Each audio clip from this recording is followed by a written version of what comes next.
केलों के पत्तों का छाता बनाने वाली 5 अनाथ बहनें।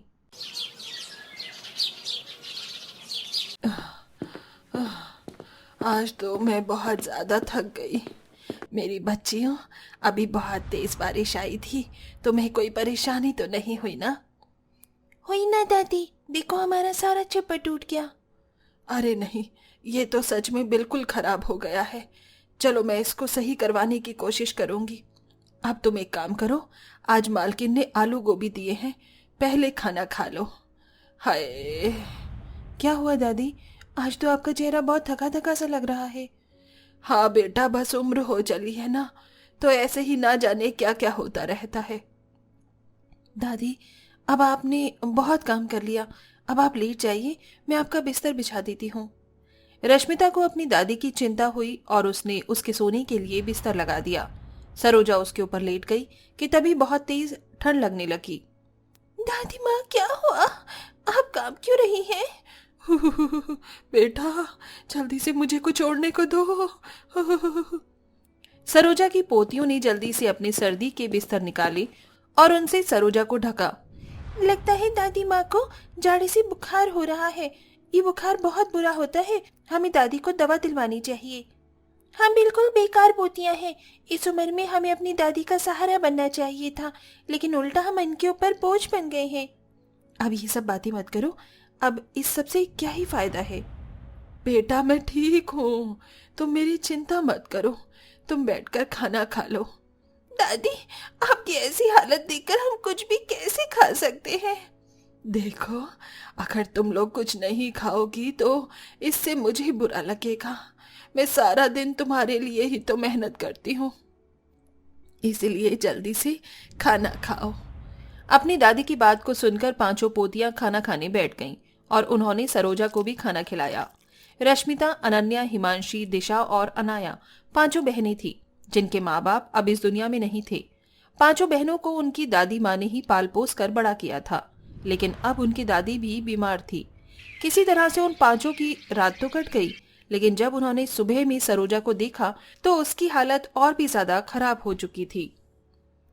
अरे नहीं, दादी की तो हालत और भी ज्यादा खराब हो गई है।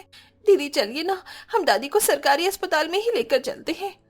सरकारी अस्पताल भी दूसरे गांव में है, हम दादी को इतनी दूर कैसे लेकर जाएंगे? रश्मिता की बात सुनकर सभी चिंता में आ गई। सरोजा की हालत एकदम चलने की भी नहीं थी और ऐसे में उसी दूसरे गांव तक लेकर जाना नामुमकिन सा था। हम दादी को सरकारी अस्पताल नहीं लेकर जा सकते। बेहतर होगा कि हम कोई काम ढूंढ ले और उससे जो पैसे मिले उससे ही हम दादी की दवा ले आए। पांचों बहनों को हिमांशी की बात सही लगी।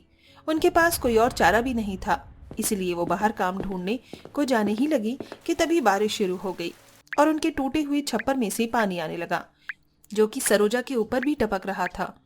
अरे नहीं, देखो दादी माँ भीग रही हैं, अब हम क्या करें? हमारे तो पूरा ही छप्पर जगह जगह से टपक रहा है। दादी को यहाँ रखना सही नहीं है। मैं पड़ोस वाली कमला ताई से मदद मांगती हूँ। अनन्या जल्दी से कमला के घर पहुंची, जहां उसने अपनी दादी के लिए कुछ देर को वहां जगह मांगी। हाँ बिल्कुल बेटा, अगर सरोजा बीमार है तो तू उसे यहाँ बेझिझक लिया। वैसे भी हम दोनों तो सहेलियां हैं, मैं उससे 2-4 बातें भी कर लूंगी। आखिर एक दोस्त ही एक दोस्त के काम आता है। कमला की बात सुनकर अनन्या को अच्छा लगा और वो पांचों बहनें अपनी दादी को पकड़कर कमला के घर ले गईं। कमला के घर में हीटर था, उसने सरोजा के लिए हीटर चला दिया और उसे चाय भी बनाकर दी। कमला का अपनापन देखकर बहनें अपनी दादी की तरफ से थोड़ी बेफिक्र हो गईं और वो बारिश में ही काम की तलाश में निकल गईं। काश कि हम में से कोई पढ़ा लिखा होता तो आज हमें काम आसानी से मिल जाता। दीदी, एक वक्त का खाना खाने के बाद हमें दूसरे वक्त का खाना नसीब होगा भी? हमेशा इसी चिंता में हमारा टाइम कटा है और ऐसे में पढ़ाई कर पाना तो नामुमकिन था। अब जो गुजर गया उसे सोचने से कोई फायदा नहीं है। और वैसे भी कौन कहता है कि बिन पढ़ाई के हम कोई काम नहीं कर सकते?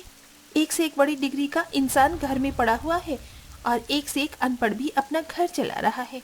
बस शर्त है कि हिम्मत होनी चाहिए। आप सभी हिम्मत मत हारिए, हमें भी कोई ना कोई काम मिल ही जाएगा। अनन्या की हिम्मत देने से सभी के अंदर उम्मीद की किरण सी जागी और उन्होंने बारिश में भी अपने कदम नहीं रोके। उन्होंने जगह जगह काम ढूंढा।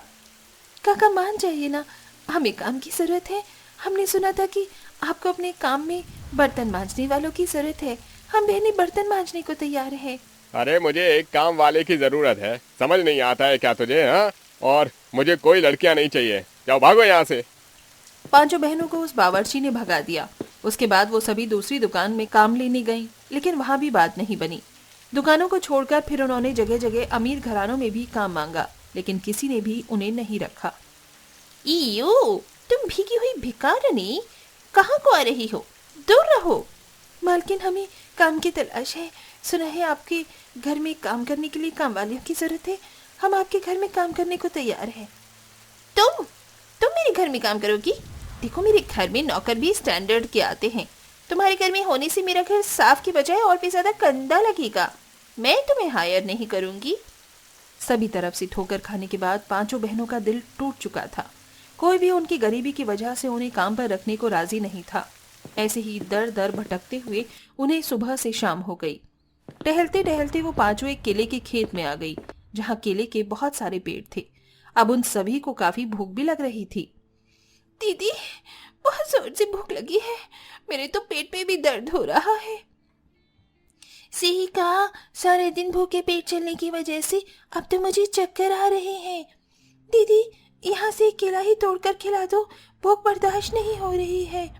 रश्मिता से अपनी बहनों के भूखे चेहरे नहीं देखे गए। अच्छा ठीक है, मैं अभी तुम्हारी भूख का इलाज करती हूँ। रश्मिता ने वहीं पास में से एक पत्थर उठाया और उसने केला गिराने के लिए तेजी से उसे पेड़ पर मारा, लेकिन कोई केला नहीं गिरा। उसने ऐसा ही काफी बार दोहराया और अंत में अचानक से पेड़ हिलने लगा और उसमें से एक आवाज आई। तुम ऐसा क्यों कर रही हो? तुम जानती नहीं हो चोरी करना गलत बात है। अब मैं तुम्हें सजा दूंगा। पेड़ की बात सुनकर पांचों बहनें घबरा गईं। ये सब क्या हो रहा है? ये हमको कोई चोर नहीं है। बस करो अपनी ये बकवास, तुमने मुझे पत्थर मारा, देखो मेरे अंदर छोटा सा सुराख हो गया। उस जादुई केले को देखकर पांचों बहनें घबरा गईं। उस केले के इंसानों के ही जैसे आंख, कान, नाक, हाथ और पांव थे और वो इंसानों की तरह ही बोल रहा था। अब तुम्हें सजा मिलेगी। नहीं जादुई केले जी, हमें माफ कर दीजिए, हमें सजा मत दीजिए। हमने जो भी किया सब कुछ अपनी गरीबी से मजबूर होकर किया। हम बहनें भूखी हैं, इसलिए हम खाने के लिए ये केले तोड़ रहे थे। घर में हमारी दादी माँ बीमार है, लेकिन हमें कोई काम भी नहीं मिल पाया। हम परेशान हैं, हमें कम से कम आप तो सजा मत दो। अनन्या की बात सुनकर केले को उसके ऊपर दया आ गई और उसने उन बहनों को अपने जादू से ही केले खाने को दिए। ये लो, इन्हें खा लो और अपनी भूख को शांत करो। मैं जानता नहीं था कि तुम इतनी परेशानी में हो। मैं परेशानी में पड़े लोगों की मदद करता हूँ, क्योंकि मैं हूँ जादुई केला। तुम चाहो तो मेरे केले के पत्तों से अपना कोई काम भी शुरू कर सकती हो। केले के पत्तों से? केले के पत्ते भला किस काम आ सकते हैं? पांचों बहनें सोच में पड़ गईं कि तभी सबसे छोटी बहन अनाया को एक आइडिया आया। दीदी, क्यों ना हम केले के पत्तों का छाता बनाकर बेचें? इस बारिश में हमारी तरह कितने ही लोग होंगे जिनको एक छाते की जरूरत होगी, लेकिन गरीबी की वजह से वो खरीद नहीं पाते हैं। तो हम उनकी मदद कर सकते हैं और इससे हमारा भी काम बन जाएगा। अरे वाह छोटी बच्ची, तुम्हारा दिमाग तो बहुत तेज है। ठीक है, तुम मेरे पत्ते ले सकती हो, इससे मुझे भी खुशी होगी। केले की बात सुनकर पांचों बहनें खुश हो गई और उसी दिन वो केले के बहुत सारे पत्ते ले आई। उन बड़े बड़े पत्तों को तोड़कर उन्होंने 4-4 पत्तियों से छाते बना दिए, जो बहुत सुंदर लग रहे थे, और वो उन्हें बेचने आ गई। कुछ ही देर में उनके सारे छाते बिक गए और वो अच्छी कमाई करके घर आई, जिससे कि उन्होंने अपनी दादी माँ को दवाई दिलवाई और सरोजा की देह में थोड़ी सी जान पड़ी। उन्होंने उन्हीं पत्तों से अपने छप्पर की मरम्मत भी की और केले के पत्तों के छाते बेच बेच कर अपना जीवन जीना शुरू कर दिया।